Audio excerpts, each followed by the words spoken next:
I've been getting busy. I'm outside. I've been leading an example in a great way. You heard? Yo, Jimmy. I break that nigga 30 minutes. They don't really know who Nas is. If he, son, No, but he knows. my son, They know about my Nas. son can't tell you one Nas record. You heard? Like, let's keep it a buck here. I actually reached out to Nas to actually, Whoa. I'm doing my chicken head right now because I really want him to get on this record. Like, if it was like Jim Jones, imagine putting a pen to paper to write about him. He was so nice. He was so nice about him. How did you do that? Thus, Jim Jones is no longer merely disparaging Nas. He's even threatening to pull up now. Here's the problem, though. Jim's existence was hardly acknowledged by Nas. And when he did, it was so contemptuous that Jim burst out again.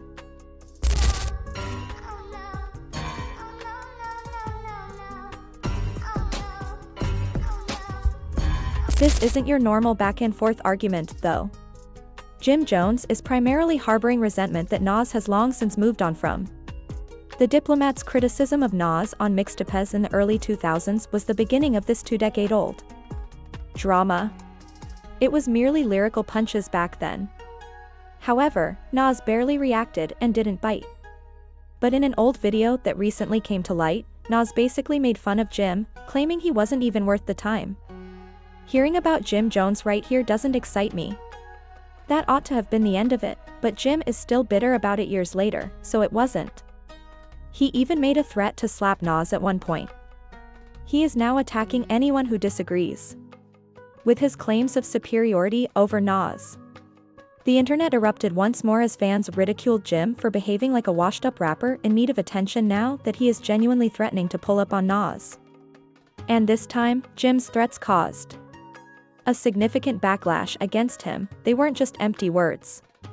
That when we get into numbers and I gotta show you the statistics of what I've done. You heard to what other people was done. You heard them. You wanna go to the Billboard entries, pull up Nas Billboard entries, then pull up my Billboard entries. Jim Jones is constantly talking about pulling up, but Nas isn't at all interested. Jim asserted during his most recent appearance on the Bag Fuel podcast that his remarks caused Nas to go viral once more, something he claims hasn't occurred since Ether. Probably never been done for him in his life. He's never been that viral at all, ever. Ever. He's never been talked about like this ever in his life. Now, has Nas reached out to you? You did. The last time he was in some shit like this where people were comparing was when him and Jay was beating on him. Jim went on to say that all of his contemporaries are too afraid to approach him in the booth. He proudly asserted once more that he was the greatest of that generation. Yeah, I'm at the apex of what I do, you heard? So I'm talking about currently, you heard? Currently, nobody from my era really want to get busy or go and get into the booth with me right now, currently. This is a fact, Jack, you heard? If not, they would have stood up a long time ago and holler at me. This is where Jim began threatening people. He produced money and urged NAS or anybody else to make a face-to-face settlement. Right now, the real person. Right now. And it ain't a money thing, but this is here, you heard? If you want to get busy, is there money on the line? Any one of y'all from my era. I care about right now. I've been getting... You see, though, nobody is biting. Jim is only truly upset about how ridiculous this circus appears. Now, in case you missed the beginning of this, Jim's discussion on the Joe and Jada podcast earlier this month about how his opinion of Nas altered after he entered the rap industry caused a stir. Jim retaliated when Fat Joe questioned him about a child on Instagram who was comparing him to Nas, stating that people should look at his Billboard statistics to see why he consistently chooses himself over everyone else, regardless of who they are comparing him to. Saw a clip on Instagram where a young kid was comparing you to Nas and saying that you got Yeah, that's my young boy. big hits. He's wild. Yo, he looked to you. He learned how to wear the BB Simon belt from you. He got his swag. Like, how crazy is that? Because in my era, you know what I'm saying? Nas is like a god. In my era too.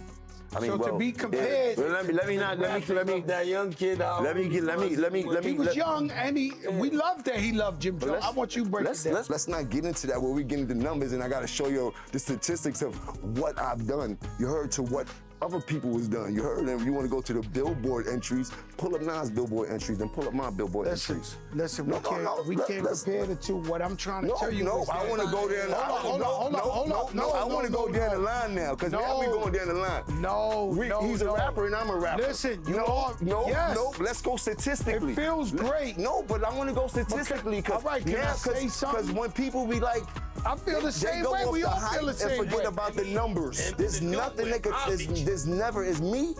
Putting me up against anybody, I'm taking me every time.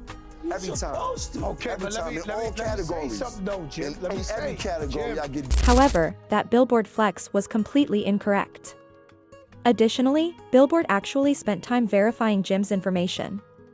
Jim has only had 2 Hot 100 hits and 1 top 10 as a solo artist. Regarding Nas, he has 2 top 10s and 27 entries on the Hot 100. In terms of albums, Jim's had 3 Billboard 200 entries, but Nas has 27 charting albums, 16 top 10s, and 6 number 8s. Jim was not only embarrassed by this error, but it also undermined his entire claim to be the greatest. Jim refused to back down, though, even after losing his Billboard brag.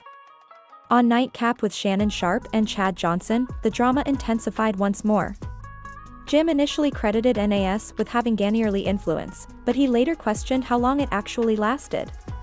It all began when Jim claimed to be a better rapper than Nas, and Shannon inquired as to whether he was sober.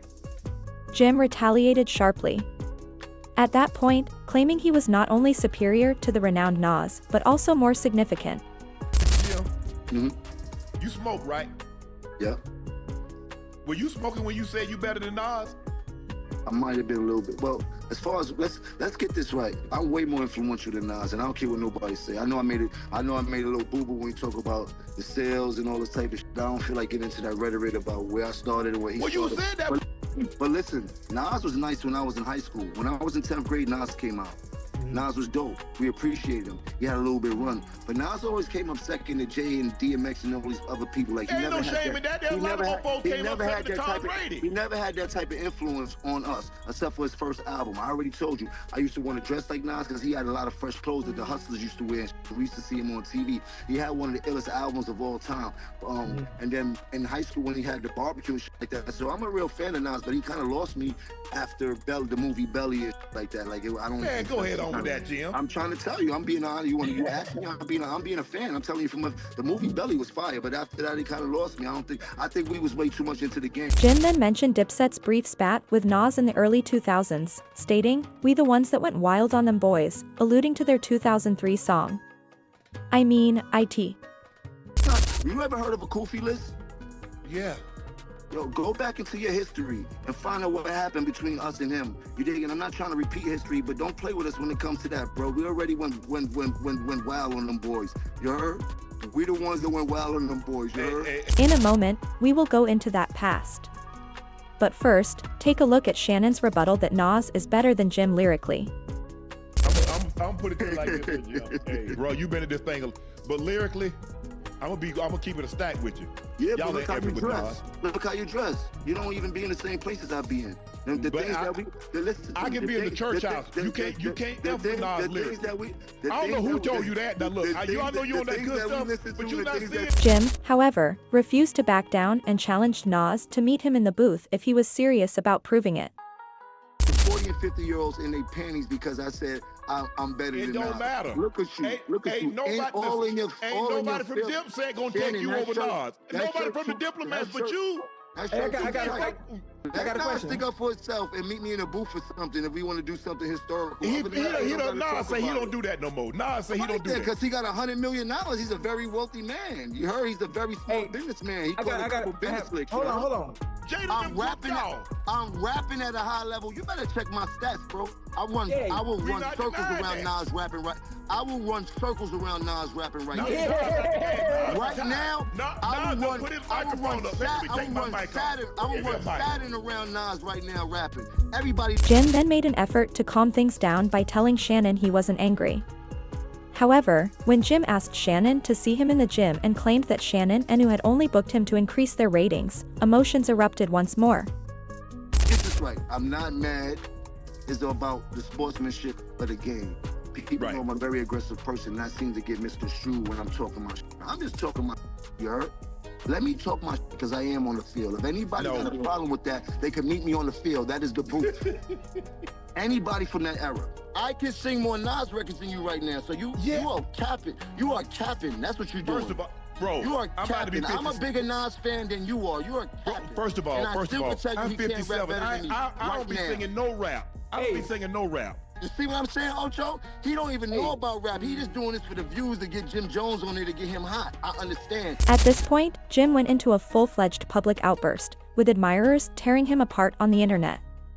Shannon retaliated, essentially stating that Jim is far more in need of their program than they are of him. You don't know Nas. You better check the podcast space. Now you better talk. Sing 16. Hey, this is the biggest podcast you ever been on. Name one Nas record. This is the biggest podcast you ever been on. You know the podcast you been on bigger than this one. Hold on. We off topic. Hold on. This is what I do. You see Name a podcast you been on bigger than this one.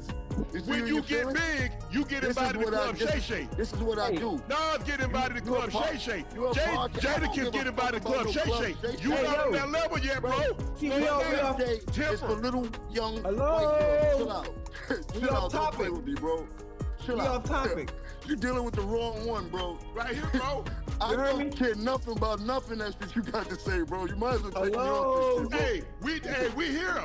You can't out-talk me. Leave me alone, bro. You might get out-rap me, but you can't out-talk me. Don't nobody want to go to Club Shay Shay. Nobody want to buy no VIP tickets to that shit. Nobody rushing to go to that shit. Biggest podcast you ever been on. Club Shay Shay. Hey, you got a good podcast. But Jim wasn't finished, you know. Later, he posted on Instagram and once more pushed Shannon to work out non-stop. Someone tell Shannon Sharpe, don't start ducking this challenge now. He captioned a video he uploaded of himself doing it. My sneakers are tied, so you're either going to walk what you talk about or talk like a podcast host. You have already put me to the test in front of everyone. Champ, you might as well get the job done. Oh Inko. I don't want to do it in public, he stated. Let's do it in private, tell. I am aware that his athletic reputation is at stake. Funny. We don't back down from a challenge as long as you are the witness. Where I come from, size doesn't matter. Launch it. To all Goliaths, little David. Fans bombarded Jim's post with comments like, he got wheelchair legs, and called him a cornball for pleading for attention at darn near 50. As you might expect, Jim's desperate Jim flex backfired miserably. Regarding NS, he did ultimately reply in a way. Here are some reasons why it would be inaccurate to term this a beef before we get there. Jim Jones is mostly harboring a biased resentment. Thus, the entire crisis began in 2003 when Cameron and the Diplomats, particularly Jim Jones, frequently made fun of Nas in radio freestyles and mixtapes. In a tape that has since surfaced, Nas openly dismissed Jim in 2005. Essentially stating that because no one is looking for Jim, he isn't even worth a quarrel. Additionally, his bars never caused anyone to feel uneasy. It's like Jim Jones, imagine putting a pen to paper to write about him. He was so nice. He was so nice about him. How did you do that? What's the first sentence? What the fuck do you write about him? I'm not anxious to hear the Jim Jones diss record. Like, I'm like, yo. The niggas I used to have, a nigga a little nervous was like B.I.G., Pac. Right. Even Cannabis, like Eminem. The niggas used to have you like, if we go at it, dog, we gotta go hard. You know what I'm saying? But, these niggas like a Jim Jones, like, I mean, I respect you getting your money. You're like, exactly, right? But MC, why you not respecting his lyrical game right now? I respect his hustle. I respect his hustle. That's fine. A year or so later, Nas released the album Hip Hop Is Dead, which caused a number of his contemporaries to take offense. Jim Jones, however, took it more personally than anyone else and even threatened to slap Nas. Nas, I like Nas' new song, Jim stated in an interview with. Even though I appreciate his new song, which is where my gangsters are, I will still slap the holy living out of him. That's a little slick. He has a few bars there, but other than that, I enjoy music, so I can never, but if I had to, I would hit him in the mouth. Jim continued to press, but Nas ignored him and stayed away after this. In an interview in October 2008, Jim stated, "F Nas. When it comes to Nas, I don't care. He's a rapper who recently lost his edge." Jim brazenly asserted that Nas was never on his level during a heated altercation with Dame Dash and Nas in a Ferrari store, which he also shared with Rap City. Dame saw him and was speaking to him, Jim added. "I was giggling while leaning back on a couch. He was unsure about what to do. I was staring at him intently. You know, Jim," Dame said, and he began to stutter. The Dame is simply exhausted. He isn't considering any of that pointless stuff. Not me either. Nas was never really on my level, for the most part. Never. The most absurd thing, though, is that Jim insisted he didn't give a damn about the pointless drama. Despite this, he is the one who is angry and hurling sly jabs at Nas, who completely disregarded him. Thus, there were no public back and forths, and the beef cooled off after 2008. Jim genuinely began to recognize the history of NAS, and he even acknowledged that he made an effort to work with them. But Nas didn't even bother to answer. Nas to actually, Whoa! I'm doing my shit right now because I really want him to get on this record. Nah, but we still got a bunch of mutual friends and shit like that. I actually reached out to Nas. I actually sent him the record. I got a response from him, not personally, but through the friends that gave him my number. I was told, like, he said he wanted to holler at me and shit like that he liked the record. That was what I was told. And get this, Jim freely said that Nas has always been a big influence and one of his favorite rappers. Jim publicly pleaded for a single and referred to him as the greatest of all time, despite Nas rejecting his desire for a collaboration. Dipset, whatever, before Dipset, just want to put that on the record, like Nas was absolutely one of my favorite rappers of all time. From when he did the barbecue when we was in high school, walking through those hallways, we felt like he was him and like we was him. And you know, once you get into the pros, you know what it is, and you're on the same team. But I would love to do a record with him, as him being one of my favorites of all time. I think that's bucket list material for me. So, you know, we'll see what happens. But in the present, Jim has completely changed, going from disparaging Nas and pleading for a feature to downplaying his legacy and behaving as if he doesn't even know him. It is therefore not surprising that people are making fun of Jim and claiming that his worst enemy must be the person who gave him enough confidence to believe he could outstrip Nas. Nas, however, remains above everything. He is inducted into the Hall of Fame. No evidence is required. Jim, that 40-year-old player. However, just when Jim believed he was winning, Nas gave him a nuanced yet vicious reply that made Jim appear even more inferior. Some fans believe that by making it obvious that he's far above this feud and that it's not even on his radar, Nas was making a subtle swipe at Jim. Shared a picture of himself dining with LeBron, Draymond Green, and several other prosperous black CEOs on Instagram on June 21st. And Jim received a straightforward message. "We can't have you sit with us." Additionally, supporters are remarking, this was the best possible non-response to all the yapping Jim has been doing lately, in the comments section of Nas's post. "This is how you silence a one-hit wonder," was one of the comments left by fans. And sometimes it's better to say nothing than something. Furthermore, it is obvious that anyone who believes Nas would resort to responding to Jim is unfamiliar with Nas. Did we overlook the fact that he actually owns a bar? I hardly ever listen to men who have never walked in my shoes. A caterpillar is incapable of understanding what an eagle imagines.